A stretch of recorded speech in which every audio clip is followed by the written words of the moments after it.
Parar la elección judicial, usted ya ha visto que es súper fácil. La elección judicial se ha parado con el primer amparo que hubo en el caso del Beni. El mismo día que nosotros interpusimos amparo, a los del Beni les concedieron, a nosotros nos negaron. Estaba clarísima la posición.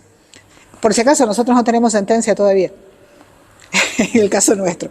Segundo, se para con esta consulta de constitucionalidad y encima le pegan en la vía interpretativa vía consulta de constitucionalidad. Entonces, no va a haber elecciones judiciales este año, no va a haber. Usted en una pregunta, en una entrevista anterior me decía, pero entonces, ¿quién controla al controlador? Me pregunta usted, claro. Y creo que esa es la esencia, ¿no?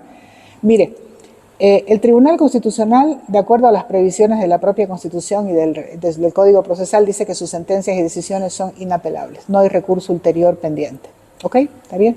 Entonces, quedan dos vías. O la vía internacional, que es muy larga, que es muy complicada, que tarda muchos años, etcétera.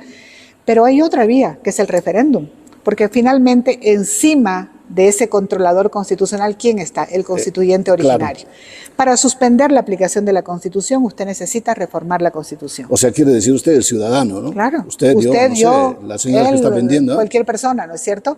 Entonces, la única salida sería llamar a un referéndum nacional y preguntarle al constituyente qué desea hacer, si quiere prorrogar, si quiere la designación de nuevos magistrados y además pegarle pues las preguntas esenciales para la reforma judicial, ¿no es cierto? Matar dos pájaros de un tiro, llamar a referéndum nacional y preguntar. ¿Nos puedes recordar cuáles serían las preguntas esenciales? Una de las preguntas era el tema del presupuesto que nosotros planteamos, ¿no?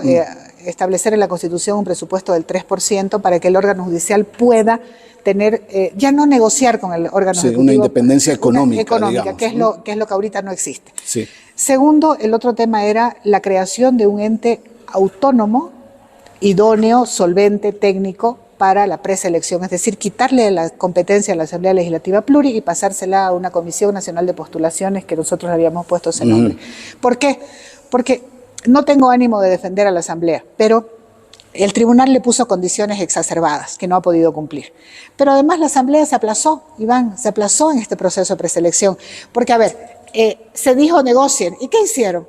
Fueron y pusieron votación por plancha, negociación pactada. O sea, el mal criticado de los sistemas neoliberales cuando se elegía altos magistrados, lo trajeron y lo pusieron. Sí. Los males de ahora más los otros, ¿no es cierto? Entonces la Asamblea se sacó cero. Entonces la Asamblea no es el órgano idóneo para elegir para hacer el proceso de preselección. No es. Y hay que asumirlo de una vez. A ver, me salgo del escenario judicial. La selección del defensor del pueblo. Dígame, ¿no le pareció patético a usted cuando estaban los postulantes presentando sus propuestas y los asambleístas no entendían ni papa y no conocían nada? Es como que yo sea docente, no sé, pues de física cuántica y usted sea experto en física cuántica y yo le tome examen a usted sin saber nada yo. Claro. Dígame, ¿es racional? No es muy racional, Iván. No, nada. Entonces la Asamblea Legislativa no es el órgano adecuado, idóneo para realizar estos procesos. Esa podría ser una otra decisión. ¿No es cierto? De las preguntas. La tercera tiene que ver con estos sistemas alternos de justicia, ¿no es cierto? La conciliación, el arbitraje y otros sistemas alternos que saquen muchos casos del sistema judicial y los pongan en un sistema alterno. La propia justicia de paz, esta justicia vecinal que funciona muy bien en otros países. Y el cuarto es de una vez ponerle la cascabel al gato y hablar de la justicia indígena originaria campesina y qué está sucediendo con ella. La justicia indígena originaria campesina está reducida a la mínima expresión, cuando podía ser otro elemento que bajo sus propias normas, respetando derechos humanos, traten los casos que se dan en su propio esquema de territorialidad y competencia. Esos podrían ser los 4 temas, más la pregunta al ciudadano. ¿Quiere usted que los actuales magistrados se prorroguen o prefiere usted que sean designados nuevos magistrados bajo un proceso de preselección?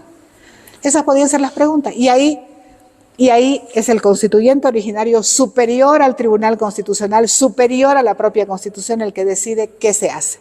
Ajá, o sea que hay una instancia, digamos, que controla al controlador. Exactamente. Pero ¿qué está haciendo la Asamblea ahora? La Asamblea dice, los voy a procesar, voy a abrir no sé qué, voy a dictar una ley corta. Se está distrayendo, yo creo. Está distrayendo el camino cuando la estrategia debería ser claramente otra.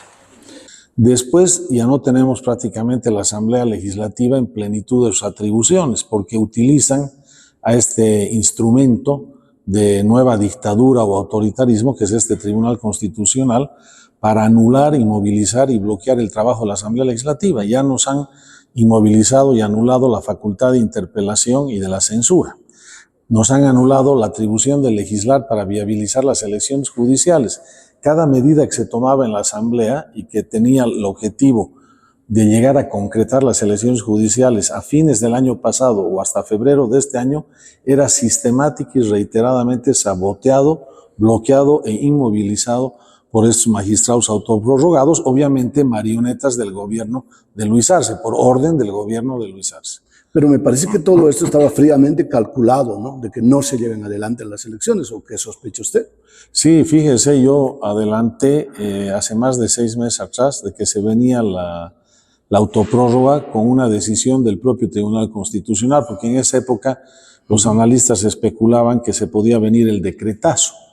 Y yo ya señalaba que no iba a asumir Luis Arce ese costo político tan grande del decretazo, y prefería que estas marionetas sean utilizadas por él y su gobierno y ellos sean los que se carguen esa factura de ese costo político, como se ha dado. Ya. Entonces, yo ya desde esa época vaticinaba, y alguna radio prestigiosa nacional, La Paz, me decía que yo era divino y que tenía dotes de clarividente, pero no se trata de tener dotes de clarividente, sino era lo obvio que se deducía de hechos muy emblemáticos.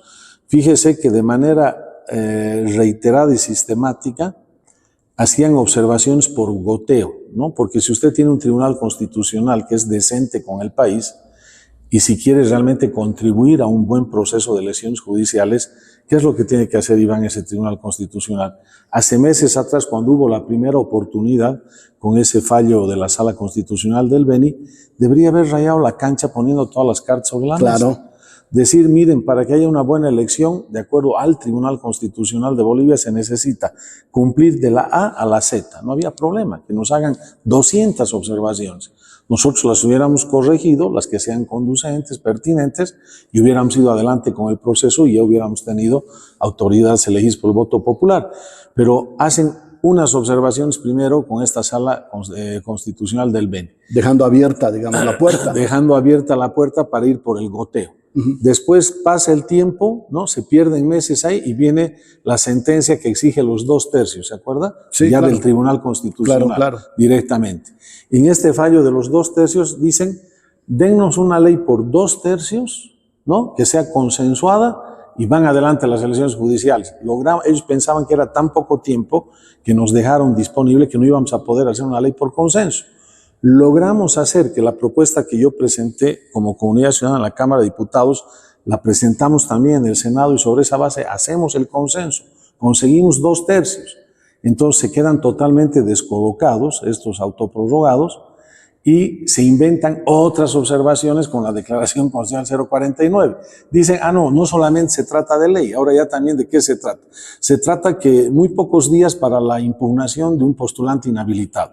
Muy pocos días para la fase de preselección, pero ellos no dicen que se tomaron tantos días para alargar dolosamente el proceso, que obviamente no nos dejaron muchos días útiles para hacer una elección oportuna. Eso no lo dicen en la Declaración Constitucional 049. Entonces, observaciones por goteo, pérdida de tiempo, de eternidades para dictar una sola sentencia que raye toda la cancha de entrada y de antemano, que la podían haber hecho hace meses atrás y dar certidumbre al país. Y optaron por ejecutar el plan del ministro de Justicia y del presidente Arce de llegar a lo que siempre han querido con este contubernio entre el gobierno y este Tribunal Constitucional y el Tribunal Supremo de Justicia, lograr destruir las bases de la democracia en Bolivia, destruir las bases del Estado de Derecho y proceder contra la Constitución.